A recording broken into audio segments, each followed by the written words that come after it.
Poderoso esse nome é. Obrigada, Pai, pelo nome de Jesus, o nome que está acima de todo nome.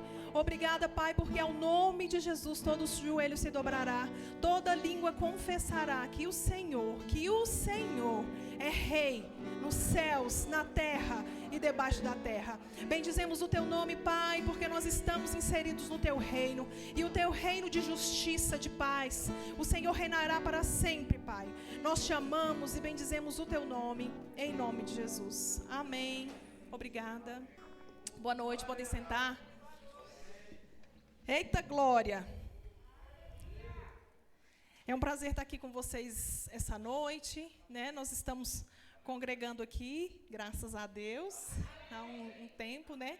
E tem sido um tempo muito maravilhoso, um tempo de refrigério, um tempo muito maravilhoso mesmo na nossa vida, sendo redundante, bem redundante. Tem sido um tempo bom. E graças a Deus, né? A Bíblia diz que o coração do sábio, ele discerne o tempo e o modo.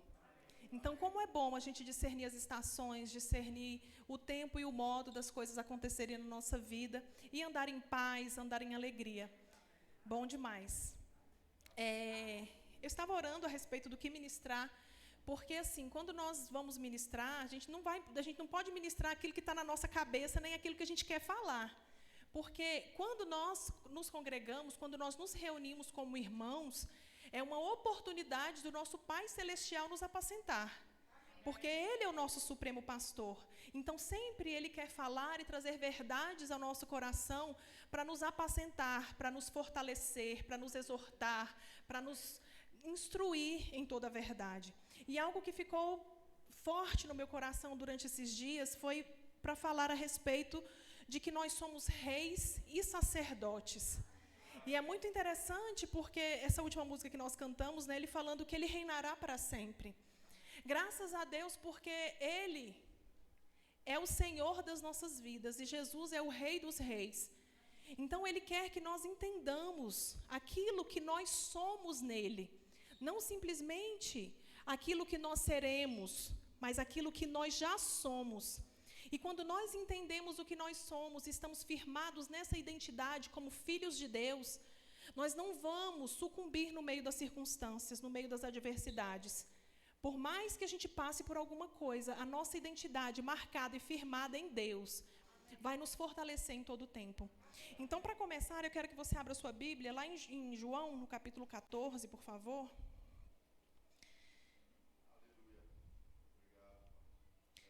Para quem não me conhece, eu me chamo Ímina, sou irmã da Isva, desde que ela nasceu.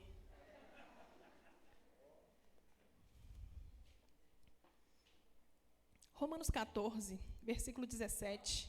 João, ainda bem que vocês estão ligados, porque eu abri em Romanos, por isso que eu falei Romanos. João 14, perdão.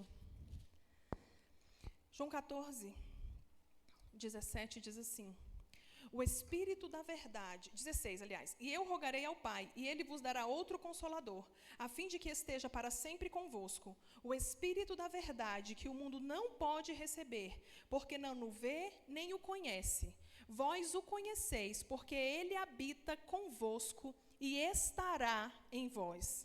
Não vos deixarei órfãos, voltarei para vós outros. Então, aqui nós vemos Jesus conversando aqui com os discípulos. Aqui são as conversas finais de Jesus com os discípulos, ainda em vida.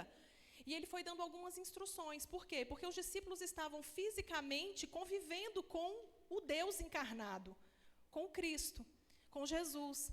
Então, quando Jesus falava que Ele ia partir, os discípulos entristeciam o seu coração, porque eles não entendiam muito bem como que as coisas eram e como que funcionariam. Mas aqui Jesus dizendo para ele, olha, não fiquem perturbados, não fiquem agoniados, porque eu vou, mas eu vou enviar alguém que estará com vocês, que estará em vocês. Então, a primeira coisa que nós precisamos saber, como filhos de Deus, é que o Espírito de Deus habita em nós. E aqui em João, no capítulo 1, vai lá, por favor. Eu gosto de Bíblia, viu, gente? Meu negócio é Bíblia. Vamos ler Bíblia essa noite, é muito. João 1, vamos ler do versículo 10 até o versículo 18, tá bom? Diz assim: o Verbo estava no mundo. O mundo foi feito por intermédio dele, mas o mundo não o conheceu. Veio para o que era seu, e os seus não o receberam. Mas a todos quantos o receberam, deu-lhes o poder de serem feitos filhos de Deus, a saber, aos que creem no seu nome, os quais não nasceram do sangue, nem da vontade da carne, nem da vontade do homem, mas de Deus. E o Verbo se fez carne e habitou entre nós, cheio de graça e de verdade, e vimos a sua glória, glória como do unigênito do Pai. João testemunha a respeito dele e exclama: este é o de quem eu disse, o que vem depois de mim tem, contudo, a primazia, porquanto já existia antes de mim. Porque todos nós temos recebido da sua plenitude e graça sobre graça, porque a lei foi dada por intermédio de Moisés. A graça e a verdade vieram por meio de Jesus Cristo. Ninguém jamais viu a Deus. O Deus unigênito que está no seio do Pai é quem o revelou. Aleluia. Então aqui nós vemos esse texto, né, o entendimento de que Jesus, ele estava com Deus, mas foi necessário que Jesus encarnasse, que Jesus tabernaculasse no original. Por quê? Porque assim como a dívida do homem veio por causa do pecado de Adão, o pagamento dessa dívida também precisava ser através de um homem. Porque Adão, ele representou toda a humanidade, mas Jesus também veio representar toda a humanidade. Então, quando Deus criou o homem lá em Gênesis, ele criou segundo a sua imagem, conforme a sua semelhança, em espírito. Para quê? Para ter acesso, livre acesso a Deus, para ter comunhão perfeita com Deus.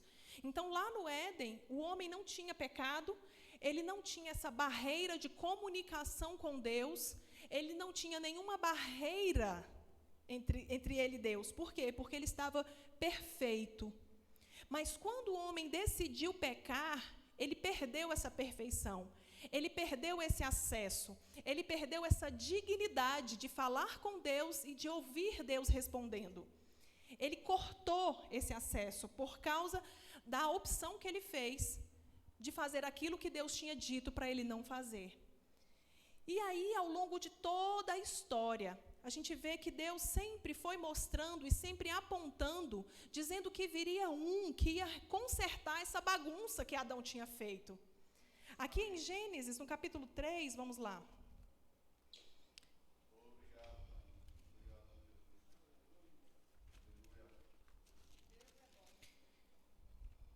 Aleluia. Aqui em Gênesis 3, o homem caiu. Ele fez a escolha errada de desobedecer a Deus e perdeu essa autoridade, esse acesso que Deus tinha dado a ele. Aqui no versículo 14, diz assim: então o Senhor Deus disse à serpente, aqui representando o diabo: visto que fizeste isto, maldita és entre todos os animais domésticos, e o és entre todos os animais selváticos. Rastejarás sobre teu ventre e comerás pó todos os dias da tua vida. 15. Porém inimizade entre ti e a mulher, entre a tua descendência e o seu descendente. Este te ferirá a cabeça, e tu lhe ferirás o calcanhar. Então aqui, depois da queda, Deus conversa com a serpente e dá uma sentença para ela. Deus dá uma sentença para o diabo, dizendo: olha, você enganou os meus filhos, você tirou deles a autoridade e o acesso que eles tinham a mim, mas isso não vai ficar assim, não. Eu vou intervir. Vai vir o descendente, como está escrito aí no versículo 15. Né? Vai vir um descendente, porém inimizade entre ti e a mulher, entre a tua descendência e o seu descendente.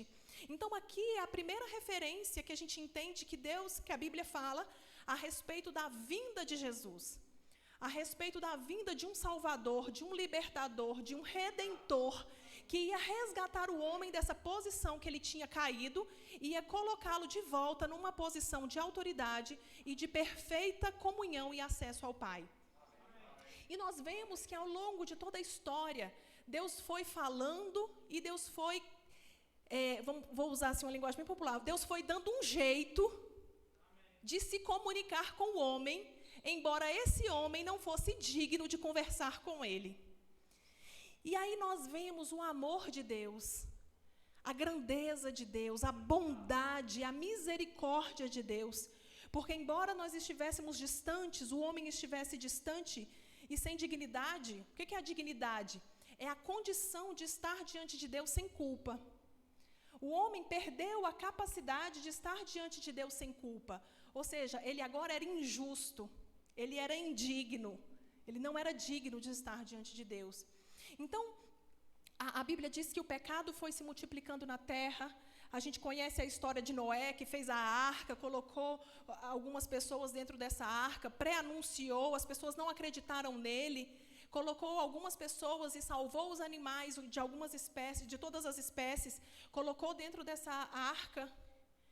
Veio o dilúvio, dizimou toda a terra, exceto os que estavam dentro dessa arca.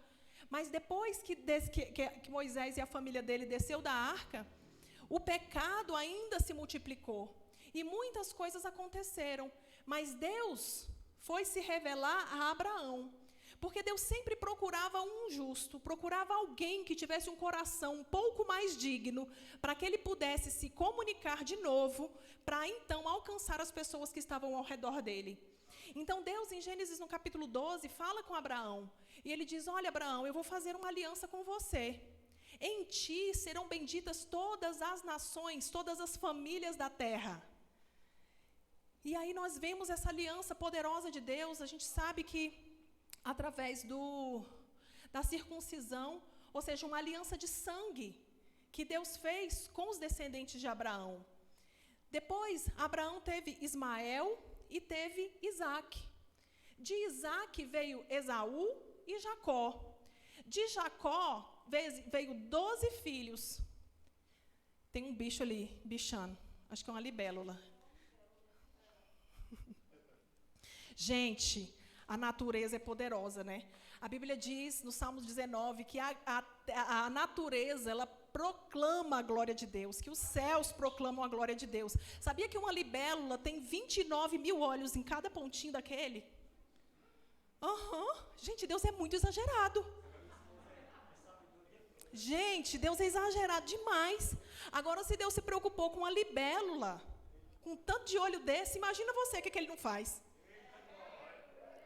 Existem mais de 300 mil espécies de besouro. Pensa, que exagero. Imagina o que ele não vai fazer por mim e por você. Por isso que a Bíblia diz que os céus proclamam a glória de Deus e o firmamento anuncia as obras das suas mãos. Aleluia. Resolvido? Pronto. E então, Abraão teve 2 filhos, Ismael e Isaac. Isaac teve 2 filhos, Esaú e Jacó. Jacó teve 12 filhos. Dos filhos de Jacó, que vem as 12 tribos de Israel, nós conhecemos José, que é o que tem a história mais famosa, que vai lá no finalzinho de Gênesis. Então, o que aconteceu? Jacó era um homem que tinha sonhos proféticos. E Deus sabe, como eu estava falando, Deus sempre deu um jeito de falar com as pessoas, mesmo elas estando numa condição injusta e indigna diante dele. Então Deus falou com José a respeito do sonho de Faraó, a respeito do sol que os outros declinavam sobre ele. E a gente conhece a história de José, como ele foi levado como escravo inicialmente pelos ismaelitas para a terra do Egito. E quando ele chegou lá, muitas coisas aconteceram, ele foi preso, mas chegou o dia em que aquele sonho ia virar realidade. Chegou o dia em que aquilo ia se cumprir. E então José foi colocado como segundo no reino de Faraó. Ele só não era maior do que o Faraó no trono. Ele tinha acesso ao anel, ele tinha acesso à autoridade no reino dele. Então, embora todos os irmãos dele estivessem distantes, nem sabiam onde ele estava, o pai nem imaginava onde ele estava. E aí, naquela época, toda a terra migrou para a região do Egito, porque houve uma grande fome na terra. E então, quando eles migraram para lá, inclusive o povo de Deus, que era o povo descendente de Abraão, que tinha aliança com Deus, eles ficaram naquela terra por causa dessa fome, mas depois eles permaneceram ali. E esse tempo durou em média 400 anos. Eles se tornaram escravos. Sabe que Deus nunca planejou que o povo dele se tornasse escravo. Mas eles foram ficando. A fome passou, o tempo passou, e eles permaneceram ali naquele lugar. Depois que José morreu, e as coisas aconteceram em aquele povo escravizado, então José, ele tipifica Jesus. Ele tipifica um libertador. Ele tipifica o redentor. Por quê? Porque ele estava em um lugar e ele trouxe redenção para o povo. Não redenção dos pecados, mas ele prefigura a presença de Jesus. E a gente vê como Deus foi falando com o povo de Israel ao longo desse tempo. Depois que eles ficaram 400 anos presos, escravizados lá naquele lugar, eles foram se multiplicando de tal maneira, e eles eram tão fortes e tão abençoados. O último faraó, antes deles irem embora, ele fez até uma lei para que os primogênitos fossem mortos, porque eles estavam se multiplicando demais e eles poderiam se tornar uma ameaça para o povo do Egito. Eles falavam, olha, esse povo se multiplica rápido demais. Se eles descobrirem que eles são poderosos, a gente está enrolado. Porque se eles se juntarem contra nós, a gente não vai dar conta. Então vamos mandar matar os primogênitos, vamos mandar matar todos os meninos, aliás. Vamos mandar matar todos os meninos, para que eles sejam fracos. E aí o faraó decretou uma ordem, e quando as parteiras do faraó chegavam, as mulheres hebreias já tinham tido seus filhos. E elas falam para o faraó, né, as parteiras, olha, as mulheres hebreias não são como as mulheres egípcias. Quando a gente chega lá, elas já ganharam os filhos, já resolveram tudo. Então, sabe, nós também, enquanto mulheres de Deus, enquanto povo de Deus, não podemos ser como o mundo é. Amém. Nós somos, sim, diferentes. Existe algo em nós que é diferente. Não porque a gente é melhor do que ninguém, mas porque existe algo que o próprio Deus depositou em nós. E aí o tempo foi passando, esse povo foi ficando insatisfeito, então Deus levanta Moisés. Moisés, ele foi criado dentro da casa de Faraó, isso muito tempo depois de José, foi criado como filho ali dentro da casa de Faraó, mas ele sabia das origens dele. E Deus falou com ele que ele seria um libertador. Então Moisés também, ele tipifica o Redentor, ele também tipifica Cristo. Ele também foi um libertador. Então Deus falou muitas vezes com Moisés e falou, olha Moisés, você vai libertar o meu povo, você vai tirar o meu povo, eu tenho ouvido o clamor do meu povo, eu tenho ouvido o clamor deles e eu quero que você os liberte. Então nós conhecemos a história e Moisés ainda tentou barganhar com Deus, achava que ele não dava conta. Deus, você não dá conta não, então eu vou dar um jeito. Levantou Arão, que era o irmão dele, para andar com ele, para que fosse a boca dele. Deus falava com Moisés, Moisés falava com Arão, e Arão falava com o povo. Então, em tudo isso, nós vemos a misericórdia de Deus, porque o povo não tinha acesso a Deus, mas Deus tinha sempre um jeito de ter acesso ao povo, para falar. E a gente vê a bondade de Deus, a fidelidade de Deus, levando esse povo até que a plenitude dos tempos viesse, que era a vinda de Jesus. Então, durante esse tempo de Moisés, esse tempo que eles foram para o deserto, a gente vê que Moisés, ele tipifica Cristo, que o Egito tipifica o mundo, e que Faraó tipifica o diabo. Então, nós precisamos entender que em Cristo nós podemos todas as coisas. E se Ele libertou e salvou um povo que não tinha a aliança que nós temos, muito mais hoje nós podemos ser abençoados por causa daquilo que Jesus fez por nós. E aí, o tempo passou, Ele libertou o povo, levou o povo até certo ponto, mas o povo foi rebelde, o povo foi omisso, Deus tentava falar com esse povo de todo jeito, Deus usava Moisés para falar com o povo, e teve um momento que Deus tentou ter acesso à maioria dessas pessoas. Mas abra comigo lá em Êxodo, no capítulo 19 primeiro, por favor.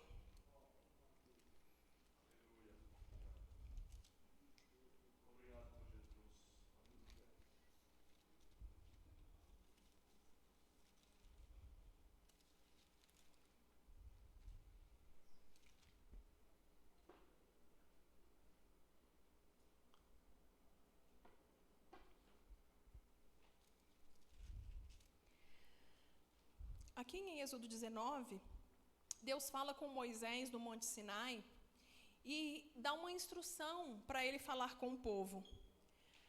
Aí no versículo 4 diz assim: tendes visto o que fiz aos egípcios, como vos levei sobre asas de águia e vos cheguei a mim.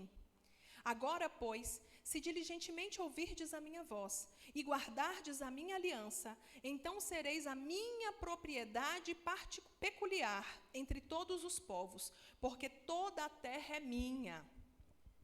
Vós me sereis reino de sacerdotes e nação santa. São estas as palavras que falarás aos filhos de Israel. Veio Moisés, chamou os anciãos do povo e expôs diante deles todas essas palavras que o Senhor lhes havia ordenado. Então o povo respondeu a uma: tudo que o Senhor falou faremos. E Moisés relatou ao Senhor as palavras do povo. Disse o Senhor a Moisés: eis que virei a ti numa nuvem escura, para que o povo ouça quando eu falar contigo, e para que também creiam sempre em ti. Porque Moisés tinha anunciado as palavras do seu povo ao Senhor. Disse também o Senhor a Moisés: vai ao povo e purifica-o hoje e amanhã. Lavem eles as suas vestes e estejam prontos para o terceiro dia, porque no terceiro dia o Senhor, à vista de todo o povo, descerá sobre o monte Sinai. Então olha só que interessante o que esse texto diz. Deus fala com Moisés para falar com o povo que ele queria ter um encontro com o povo. Ele planejou para que esse povo fosse reino de sacerdotes. E o que é um sacerdote? A Bíblia diz em Êxodo 4, Êxodo 7, vai falando quando Deus levantou o sacerdote. Sacerdote era alguém que ia representar o povo diante de Deus. Era alguém habilitado por Deus, santificado por Deus, ainda dentro daquela limitação de pecador, mas alguém que pudesse ministrar ao Senhor, que pudesse falar com o Senhor.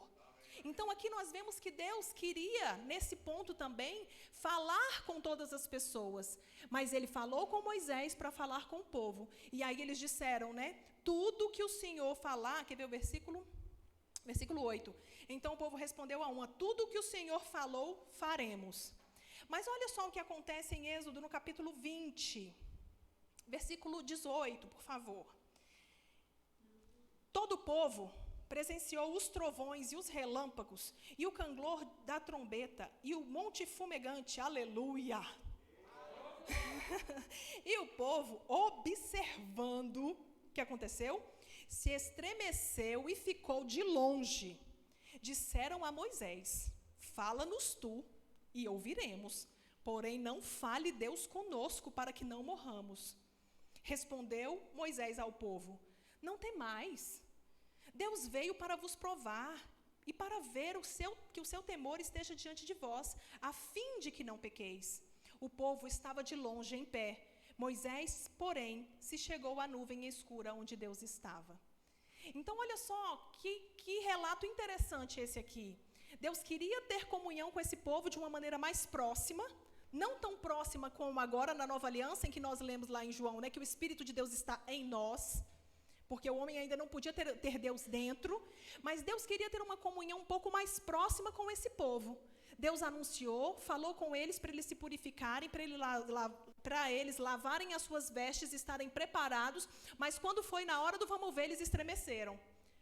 Quando Deus começou a se manifestar com relâmpago, com trovão, e as coisas que Deus já tinha falado, não foi assim, de surpresa não, Deus já tinha explicado o que ia acontecer. Ainda assim, eles tremeram na base e não tiveram coragem. Por quê? Porque eles tinham medo de Deus. E é isso que muitas pessoas às vezes têm, medo de Deus. Mas nós precisamos temer ao Senhor. E temor é muito diferente de medo. O temor é aquela santa reverência que nós precisamos ter por dentro, entendendo que Ele é o Criador dos céus e da terra e que Ele pode todas as coisas. Mas não com medo, porque se Deus quisesse abater, Ele abatia todo mundo, mas esse não é o interesse de Deus, porque Deus é bom. E aí nós vemos que o povo diz para Moisés: não, Moisés, pelo amor de Deus, se vira aí com Deus. Depois que Ele falar com você, você vem e conta para a gente o que é que rolou. A gente não está querendo não, porque a gente está com medo. E aí Moisés falou para eles: olha, vocês não precisam ter medo, mas ainda assim, Moisés continuou representando o povo em todo esse tempo. E, como ele tinha dito aqui no 19, né, que ele queria que o povo se tornasse reino de sacerdotes, que o povo também tivesse um pouco mais de acesso a ele. Então, Deus, ao longo da história, foi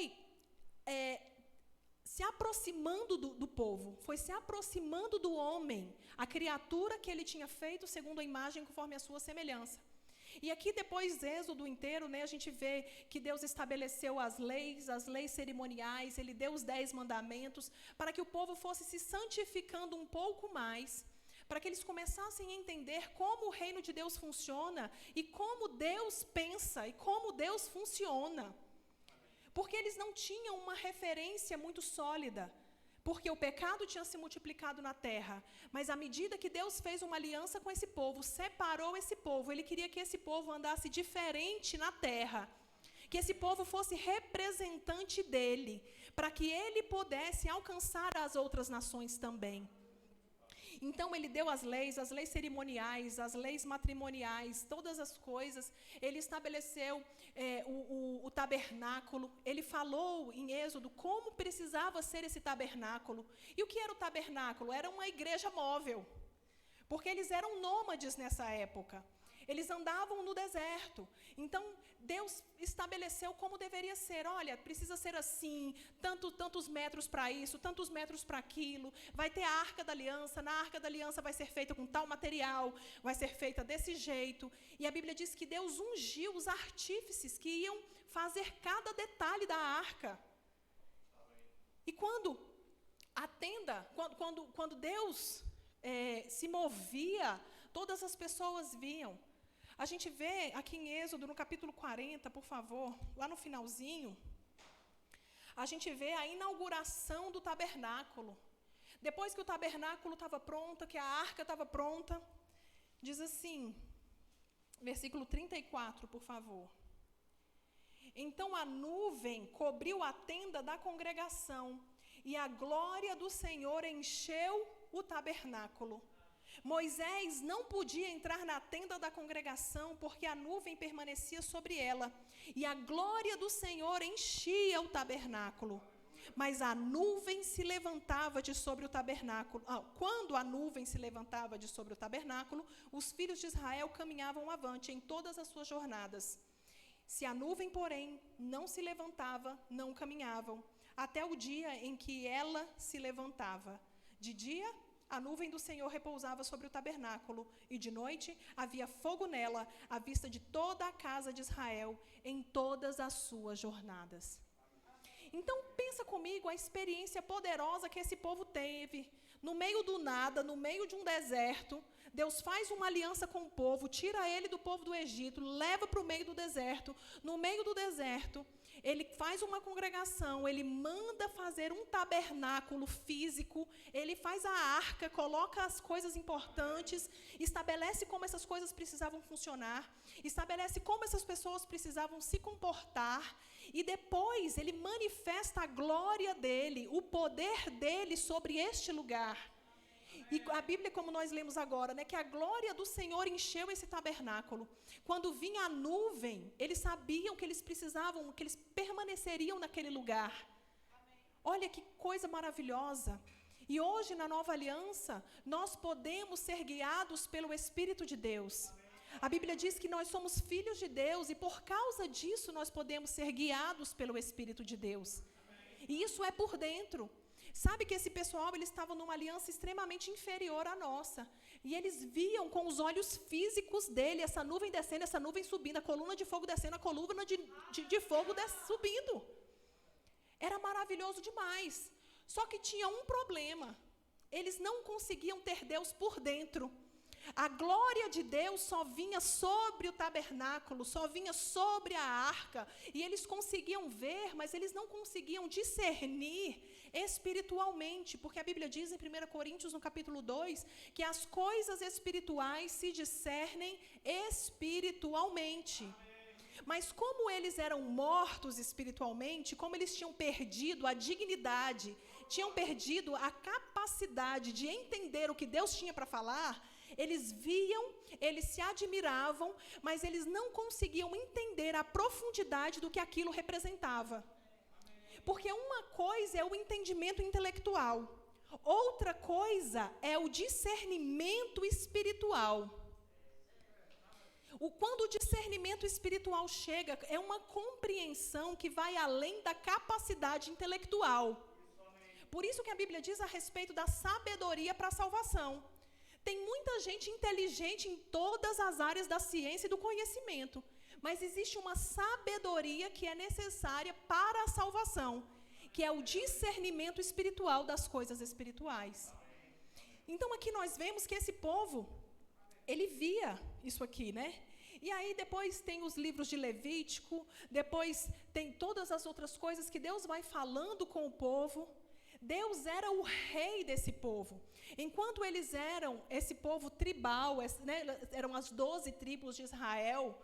Talvez seja soe estranho, né, falar que era um povo tribal, mas é porque eram as 12 tribos de Israel e eles eram nômades. Eles dependiam quando a nuvem subia, quando a nuvem descia, para guiá-los. Até que chegou um ponto, depois que Moisés morreu, Josué continuou levando esse povo até um ponto, até a terra prometida, até onde Deus tinha dito que os levaria. E quando eles chegaram nessa terra, eles começaram a se comparar com o resto das outras nações do mundo. E eles começaram a dizer, mas todas as nações têm um rei, e nós não temos um rei. Todas as nações têm um rei.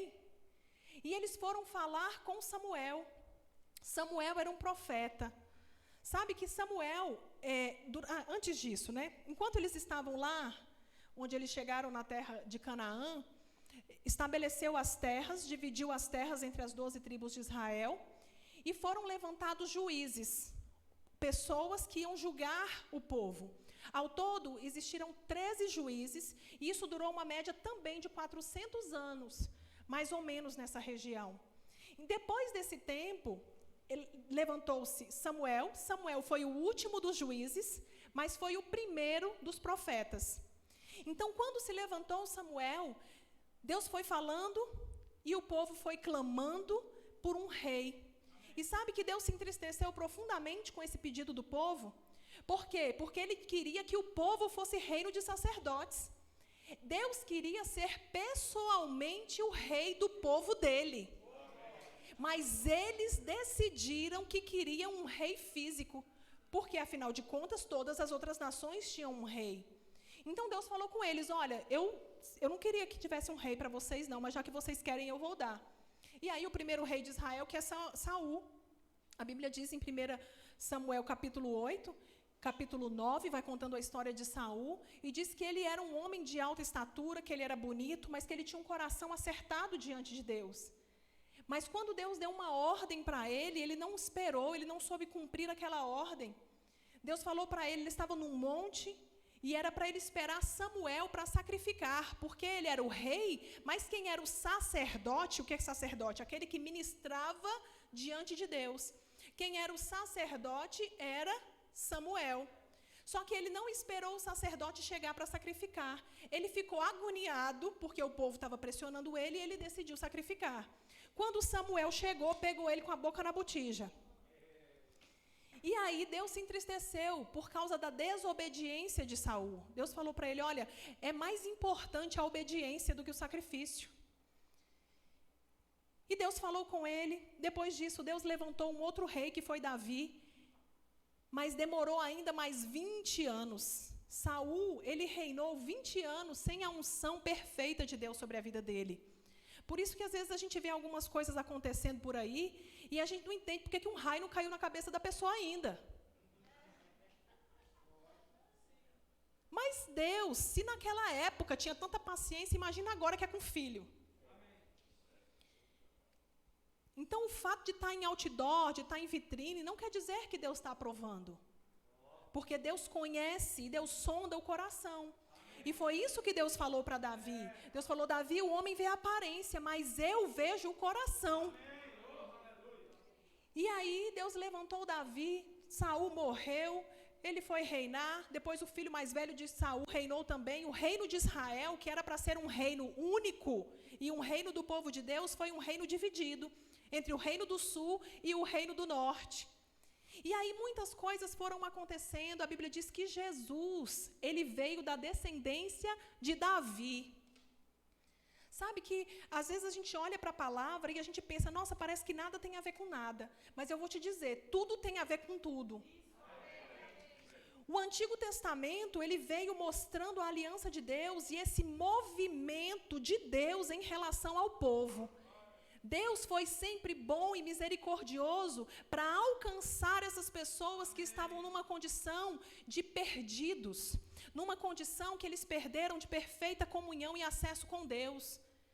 Deus se movimentava para alcançar esse povo, até que chegasse a plenitude dos tempos, como diz em Gálatas, né? Para que Deus enviasse Jesus, nascido de mulher, nascido sob a lei.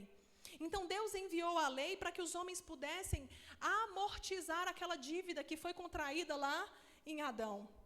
Então o que aconteceu? Adão pecou, o pecado, a dívida do pecado foi se multiplicando, Deus foi alcançando as pessoas de alguma forma, conversando com esse povo de alguma forma, se movimentando por causa do grande amor dele, até que chegasse o tempo perfeito dele nos reconectar com Deus.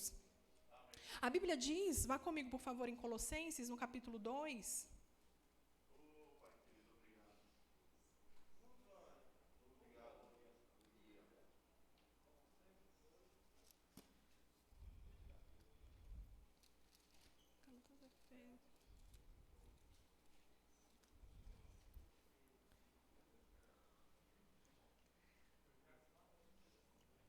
Estou seguindo seu esboço, amor.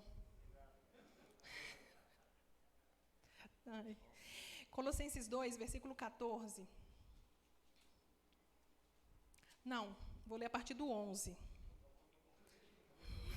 A partir do versículo 11, para a gente entender o contexto do que está sendo falado aqui. Então, o que acontece? O homem estava distante de Deus. Deus tinha feito uma aliança com ele através da descendência de Abraão. Então, todo esse povo que a gente foi falando aqui, que é o povo de Israel, o povo hebreu, era um povo que tinha aliança com Deus. E Deus tinha separado no meio de todas as outras nações para que ele, através desse povo, fizesse uma aliança e que, através desse povo, todas as nações da terra pudessem ser abençoadas. Amém? Estão me entendendo? E aqui no versículo 11 diz assim, nele em quem? Em Cristo. Também fostes circuncidados, não por intermédio de mãos, mas no despojamento do corpo da carne, que é a circuncisão de Cristo, tendo sido sepultados juntamente com ele no batismo, no qual igualmente fostes ressuscitados mediante a fé no poder de Deus que o ressuscitou dentre os mortos. E a vós outros que estáveis mortos pelas vossas transgressões e pela incircuncisão da vossa carne, vos deu vida juntamente com ele, perdoando todos os vossos delitos. Então o que acontece? Quando a gente chegou no Novo Testamento, depois que Jesus nasceu, depois que Jesus veio em carne para nos substituir perfeitamente, a gente olha para o Novo Testamento e a gente precisa entender que é um novo tempo. Não é simplesmente uma forma didática de dividir a Bíblia entre antes e depois. Não, é uma forma de dizer, olha, existe uma realidade espiritual antes e existe uma realidade espiritual depois. A Bíblia diz lá em Romanos, no capítulo 3, que todos nós fomos colocados debaixo da mesma situação, que era o pecado. Ou seja, todo homem, como descendente de Adão, também era herdeiro desse pecado de Adão. E por causa disso, estava distante de Deus e carecia, necessitava, precisava da glória de Deus para se reconectar com Deus novamente e ser digno de estar diante dele, tanto para falar quanto para ouvir. E aqui nós vemos nesse texto que a gente acabou de ler, que nós fomos circuncidados, ou seja, a aliança que Deus fez conosco não foi uma aliança física, não foi na nossa carne física que essa aliança foi feita, mas foi através do corpo de Jesus, que derramou o sangue dele por cada um de nós, pagando a nossa dívida, para que nós fôssemos colocados de volta na posição que Adão perdeu. Amém? Por isso que é tão importante quando nós entendemos o sacrifício de Jesus na cruz. E quando nós dizemos que nós somos cristãos, nós não estamos simplesmente falando que nós participamos de uma igreja X ou de uma igreja Y. Não, nós fazemos parte do reino de Deus. Nós estamos inseridos num novo contexto e nós fomos promovidos de pecadores. Agora nós somos filhos de Deus. Agora nós temos acesso a Deus e aquela dívida que era impagável, ela foi paga em Cristo. A Bíblia diz que se fosse possível que o homem se justificasse através da lei ou através do seu esforço pessoal, não era necessário que Jesus tivesse vindo. Mas a lei, ela não veio para pagar a dívida. Ela veio simplesmente mostrar para o homem que ele não podia pagar a sua própria dívida. A Bíblia diz isso lá em Gálatas, que ela foi um aio, ela foi um condutor. Ela foi como um tutor que conduziu o homem até que a plenitude dos tempos viesse e que Jesus viesse pagar a nossa dívida. Então, a lei, ela serviu para sinalizar para o homem que ele não podia. A lei é como um termômetro. Sabe que se você estiver percebendo que você está com febre, você colocar um termômetro, o termômetro vai apenas mostrar para você com quantos graus você está. O termômetro não vai curar você da sua febre, nem vai tratar o problema que está te levando a ter febre. O termômetro só vai sinalizar para você que você tem febre, ou não.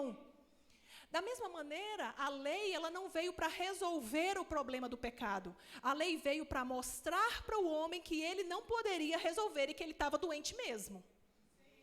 Veio provar que ele estava doente. Então aqui ele vai falando, né, que agora nós estávamos mortos, no versículo 13 ele diz que nós estávamos mortos por causa das nossas transgressões e por causa da incircuncisão da nossa carne, ou seja, porque nós não tínhamos aliança com Deus e não podíamos ter essa conexão perfeita com Deus. Mas Ele nos deu vida juntamente com Cristo e em Cristo Ele perdoou todos os nossos pecados. E no versículo 14 ele diz assim: tendo cancelado o escrito de dívida que era contra nós, e que constava de ordenanças, o qual nos era prejudicial, removeu-o inteiramente, encravando-o na cruz, e despojando os principados e as potestades, publicamente os expôs ao desprezo, triunfando deles na cruz. Então, sabe, eu sempre costumo falar a respeito disso, que a dívida do pecado é como se você comprasse no cartão de crédito, e ao invés de você pagar a fatura toda, você pagasse só o mínimo do cartão. Para a gente que mora no Brasil, isso fica muito fácil de entender. Porque a gente sabe que se a gente pagar só o mínimo do cartão, o que vai acontecer? Juros sobre juros, juros sobre juros, juros sobre juros, até chegar a um ponto que essa dívida fica impagável. Então foi isso que aconteceu por causa de Adão. Adão contraiu a dívida do pecado, o pecado foi se multiplicando juros sobre juros até chegar a um ponto de ser impagável. Quando ficou impagável, na verdade, Deus já sabia que não podia ser pago através de outras coisas. Deus se manifestou ao homem e falava com o homem e enviou a lei e tinha os sacrifícios de bodes e carneiros, o sacrifício dos animais, simplesmente para amortizar um pouco esses juros. Mas não pagava a dívida completa. Mas aqui nós acabamos de ler que quando Jesus veio, ele cancelou, olha só o versículo 14. Ele cancelou o escrito de dívida que constava de ordenanças contra nós. Ou seja, ele rasgou a dívida. E sabe que se alguém pagar a sua fatura de água, de luz, de qualquer coisa, não tem sentido você ir lá e pagar outra vez. Da mesma maneira, Jesus pagou a nossa dívida na cruz. Então, nós podemos saber que a nossa dívida está paga. E ele também diz aqui no versículo 15, que ele despojou os principados e as potestades e publicamente os expôs ao desprezo, triunfando deles na cruz. Não foi algo secreto, não foi algo público, foi algo que foi exposto. Então o diabo e os seus demônios todos sabem que a nossa dívida foi cancelada na cruz do Calvário. Então, quando alguma dívida chegar, espiritualmente falando para nós, nós podemos entender que nós já somos reconectados com Deus por causa de Jesus. que não existe mais nenhuma dívida, espiritualmente falando, que Jesus nos representou e cancelou esse escrito de dívida que constava contra nós. A Bíblia diz em Romanos, vá comigo lá, por favor, Romanos capítulo 5.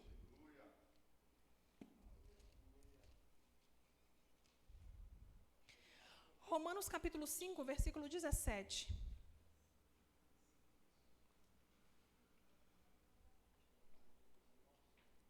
Não, vamos ler o 12.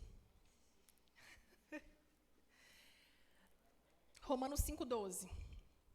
Portanto, assim como por um só homem entrou o pecado no mundo pelo pecado, a morte, assim também a morte passou a todos os homens, porque todos pecaram.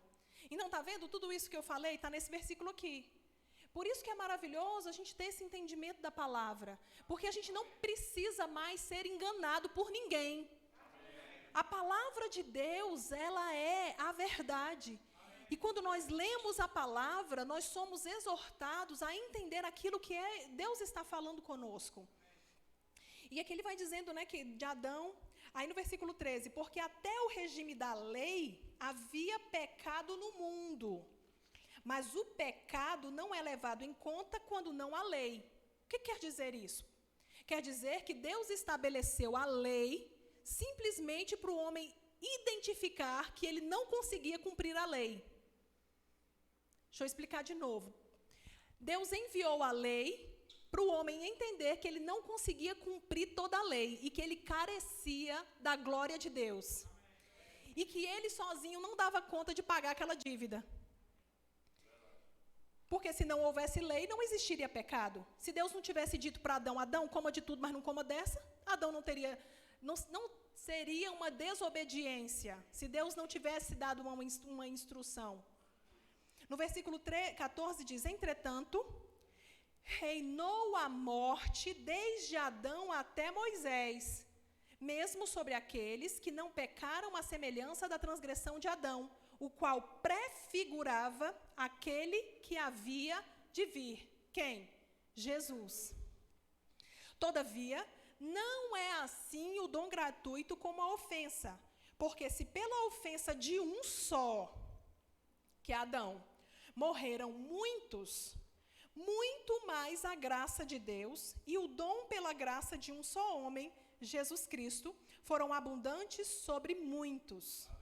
Olha que coisa linda, como a Bíblia é autoexplicativa. O dom, entretanto, não é como no caso em que somente um pecou, porque o julgamento derivou de uma só ofensa, falando da ofensa de Adão, falando do pecado e da desobediência de Adão, para a condenação. Mas a graça transcorre de muitas ofensas para a justificação. O 17, se pela ofensa de um e por meio de um só reinou a morte, muito mais os que receberam a abundância da graça e o dom da justiça reinarão em vida por meio de um só, a saber, Jesus Cristo. Aleluia!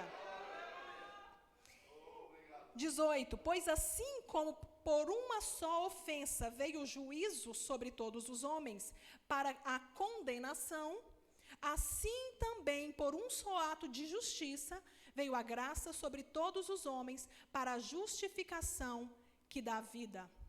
Então, o que é a justificação? É a capacidade, não uma capacidade natural, mas uma habilitação dada por Deus para o homem ser justo. O que é ser justo? Não é ser perfeitinho, bonitinho, que não erra, não. Ser justo é uma condição espiritual de poder estar diante de Deus como se o pecado nunca tivesse existido. Isso é ser justiça de Deus. Então, nós, em Cristo, fomos feitos justos. Não porque a gente é perfeitinho, bonitinho, maravilhoso, não. Mas porque Jesus nos representou. Agora, tendo se tornado justos diante de Deus, nós precisamos aprender que o reino de Deus é um reino de justiça. E se é um reino de justiça, eu preciso aprender a andar em santidade, de acordo com esse reino, e tentar ser imitador dele. Tentar imitá-lo em todas as coisas. Então, aqui, como ele fala, né? que pela ofensa de um pecado entrou, mas também através da obediência de um, a justiça alcançou a todos os homens. E graças a Deus por Jesus, porque por causa dele, nós podemos estar diante de Deus. No versículo 20 diz assim: sobreveio a lei para que avultasse a ofensa, mas onde abundou o pecado, superabundou a graça. A fim de que, como o pecado reinou pela morte, assim também reinasse a graça pela justiça para a vida eterna, mediante Jesus Cristo nosso Senhor. Aleluia! Isso é a notícia melhor que tem na terra. Por isso que a Bíblia diz que o Evangelho é boa notícia. Então, sabe que nós podemos estudar e nós podemos ter acesso a muitas coisas, mas o acesso ao Deus Todo-Poderoso, Criador dos céus e da terra, só pode ser dado através do sacrifício de Jesus na cruz. Não é por mérito pessoal, mas é por causa daquilo que Jesus fez. E aqui em 1 Pedro, vá lá comigo, por favor, 1 Pedro capítulo 2.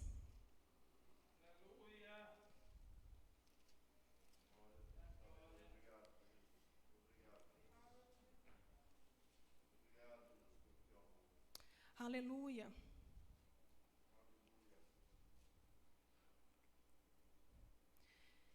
Primeira Pedro capítulo 2, versículo 9, diz assim: vós, porém, sois raça eleita, sacerdócio real, nação santa, povo de propriedade exclusiva de Deus, a fim de proclamardes as virtudes daquele que vos chamou das trevas para a sua maravilhosa luz. Vós sim, que antes não erais povo, mas agora sois povo de Deus, que não tinhais alcançado misericórdia, mas agora alcançaste misericórdia. Então, aqui nesse texto, é muito maravilhoso, porque ele vai comparando Jesus, ele vai falando, olha, Jesus é a pedra angular.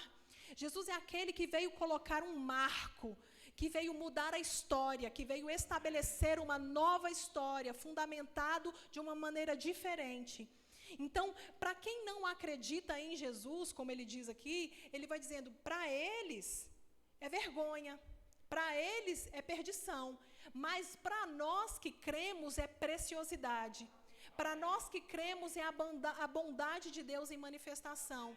E aqui ele nos chama que nós somos a raça eleita e que nós somos sacerdócio real.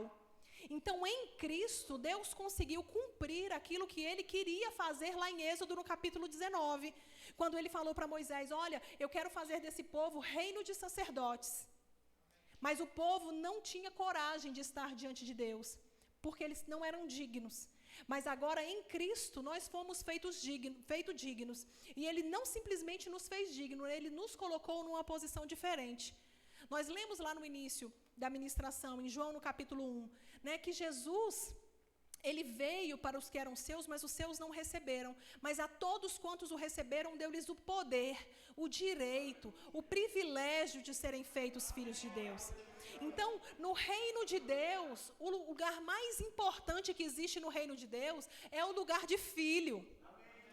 Então, nós somos filhos de Deus. E sabe, nós somos filhos, nós somos reis e nós somos sacerdotes.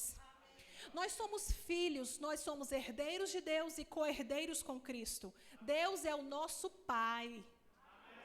Gente, quando eu vou entendendo essas coisas, e na verdade é um processo de entendimento, porque ninguém conseguiu compreender isso ainda como deve ser.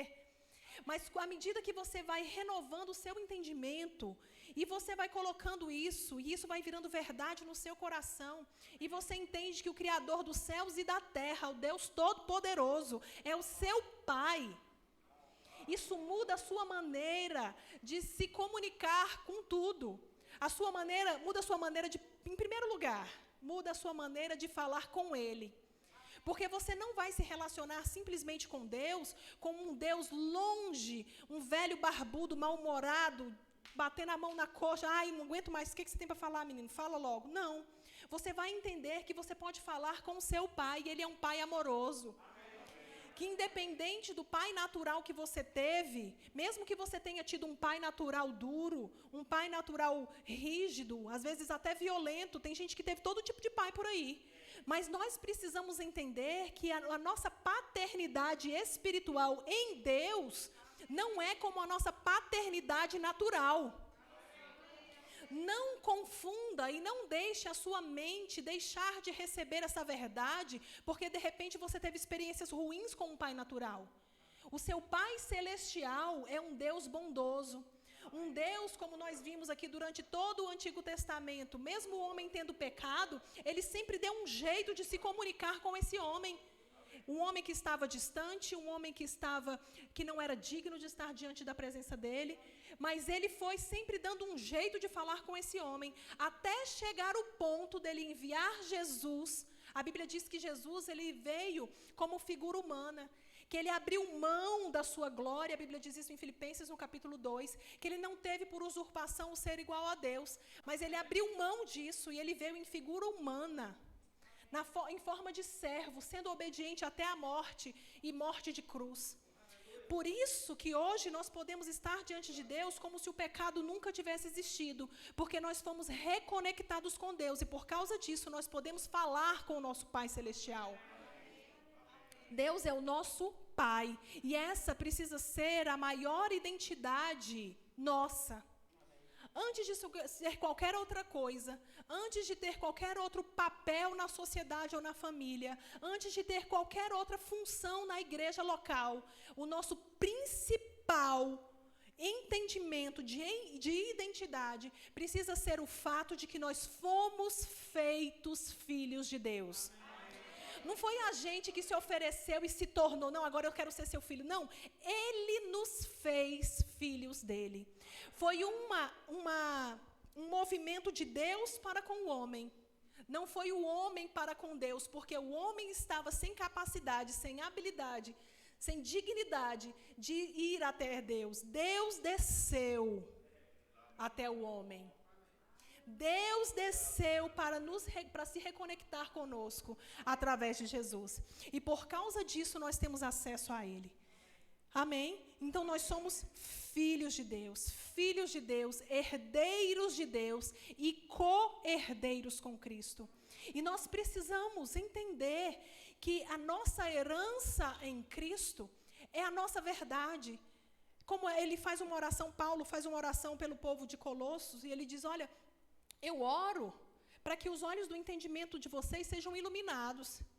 Eu oro também para que vocês entendam a grandeza, para que vocês entendam que vocês são dignos da herança que vocês receberam. Porque você pode receber uma herança natural e você dizer, não, eu não sou digno, eu não sou dessa família. Duvido. Duvido se aparecer alguém amanhã com uma carta dizendo, olha, você foi achado o único herdeiro de um milionário lá na França. Você foi, olha, rastreou no mundo inteiro e você foi encontrado o único herdeiro desse milionário lá da França, que tem 5 castelos e tem uma fortuna de não sei quantos mil dólares. Você vai dizer, não, quero não, obrigado, quero não sou digno não. Você vai dizer, é mesmo? Já começa a gastar na cabeça. Ixi, vou comprar isso, vou comprar aquilo. Já começou a gastar. Por quê? Porque, gente, é o que eu digo para os meus filhos, interesse é tudo. Quando a gente tem interesse, a gente dá um jeito. Abra comigo, por favor, em Colossenses, no capítulo 1.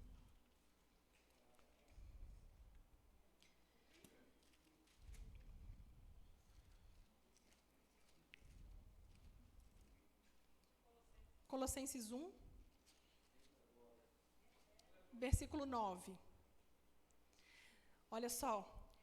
Por esta razão, também nós, desde o dia em que o ouvimos, não cessamos de orar por vós e pedir que transbordeis de pleno conhecimento da sua vontade, em toda a sabedoria e entendimento espiritual. Para quê?